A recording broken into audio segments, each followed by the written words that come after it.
And this is where we can really progress by getting help from China in setting up this university, which will help us in science and technology.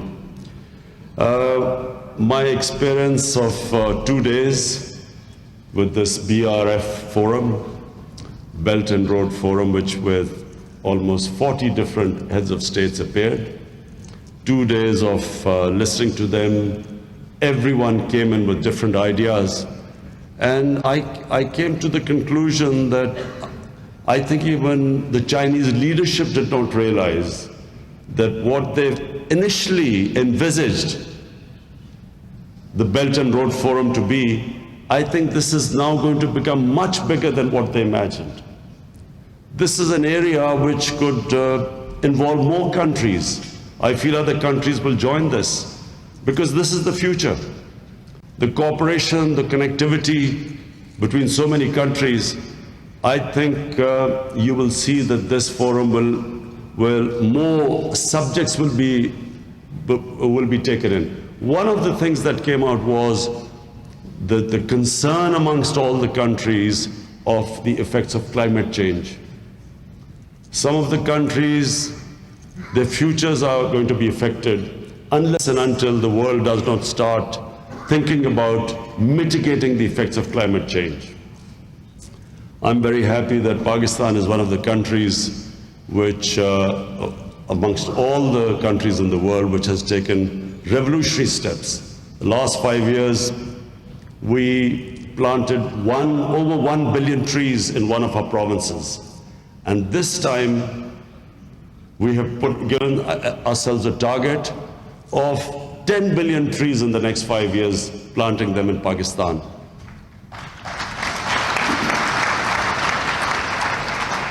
This would be our contribution towards mitigating the effects of climate change. Climate change is a reality. There were countries yesterday which spoke about the impact climate change is having there. The impact in Mozambique, they have unprecedented flooding which has destroyed the crops. Then Philippines talked about the impact of cyclones, which is again unprecedented, the devastation caused by the cyclones. And Nepal talked about climate change, how the glaciers are melting. Pakistan is a country which is number 8 in the world, most likely to be affected by climate change, which is vulnerable to it. So I'm happy that we at least have made a huge effort, but also the commitment of the Chinese leadership, that they too will now, climate change has become an issue. Previously, I felt that the world was non-serious about it.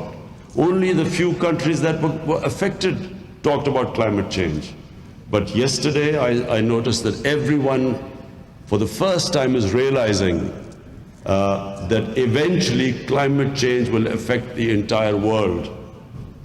You could actually have, if there's a refugee crisis right now, which some countries in the world are worrying about and building walls, imagine if climate change devastates countries, what will happen in the future?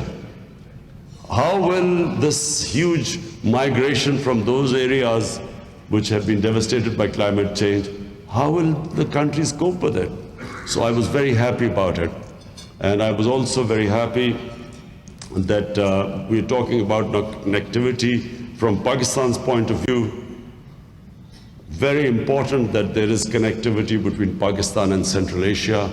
And so all the Central Asian countries too talked about peace in Afghanistan. So peace in Afghanistan would increase connectivity between Pakistan, Central Asia, and of course connect China. The CPEC will be then connected to other countries. So what was initially just one road would open up so many other areas, connect so many other areas. And I have to say that we Pakistanis are very grateful that this CPEC project started, and now it gives us an opportunity to open up in all other areas. We hope to benefit from that. We want Chinese industry to relocate in Pakistan.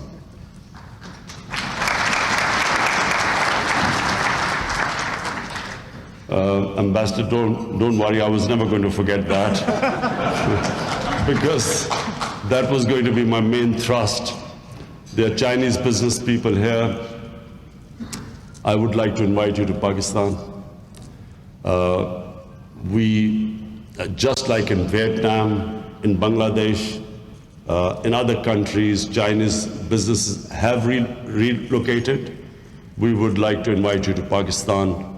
Relocate them in our special economic zones, which we have built.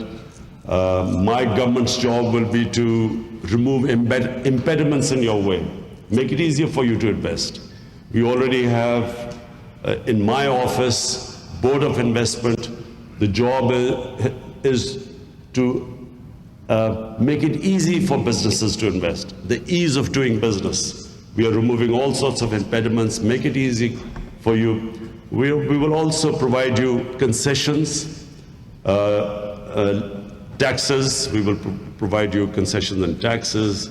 We will make everything easier for you to invest. So we invite you to come over and then use Pakistan as a base to then export out of Pakistan. Pakistan needs to improve its exports. Unfortunately, we have not paid much attention to our export industry. So now we have changed our policy.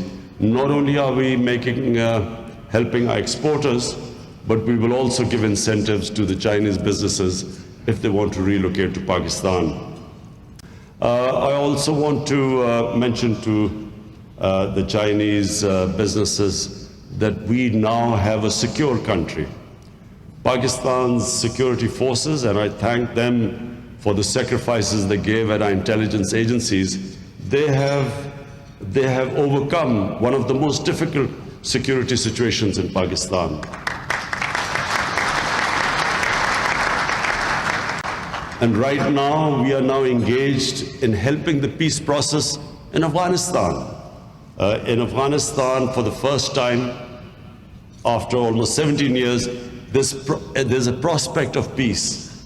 And Pakistan is now playing its part in getting the Taliban and the government together and hoping that there will be a political settlement, because this will have dividends for Afghanistan, and Afghanistan certainly needs peace after almost 4 decades of war, but it will have a huge impact on Pakistan and Central Asian countries. All of them were represented in the BRF forum yesterday, and all of them were talking about connectivity coming down to Pakistan via Afghanistan if there's stability. We also hope that the Indian elections will be over soon, and so that there's no incentive to get votes by anti-Pakistan rhetoric. And once we hope that their elections are over in India, whichever government the people of India chooses, we hope that from then onwards we will develop a civilized relationship with our neighbor, and there is a possibility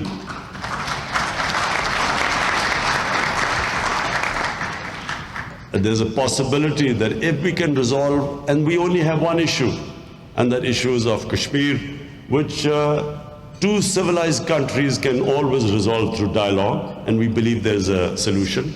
Once that happens, just imagine where Pakistan is placed today. It is geostrategically, it has one of the most important locations in the world. It has China on one side, the biggest market in the world. It has India on the other side, the second biggest market in the world. And then on the other side, it has all the world's energy reserves on the other side of Pakistan. So it is, and then of course, Pakistan, 210 million people, with 110 million Pakistanis below the age of 30, below the age of 30. So Pakistan is the future. Pakistan, trust me, is the future.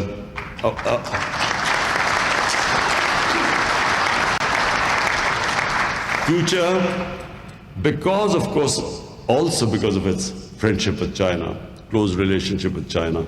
And as I said, when I met the president today and the premier, I was very happy that in our talks, we decided that we will get even closer together, develop even a deeper relationship within the two countries.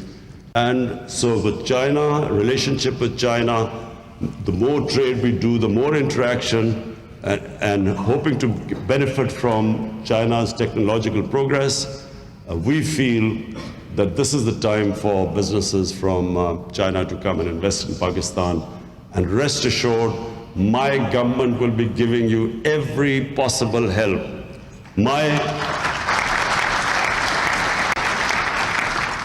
The Office of the Prime Minister already has a special office that will be dealing with investors.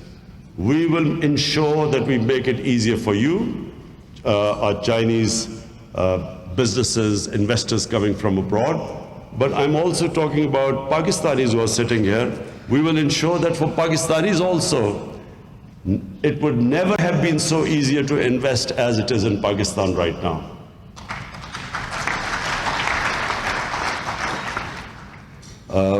Finally, I would again like to thank you. I never thought we would see so many Chinese businessmen interested in coming in Pakistan. This shows that our Chinese business people are far-sighted. They can see ahead, which is the country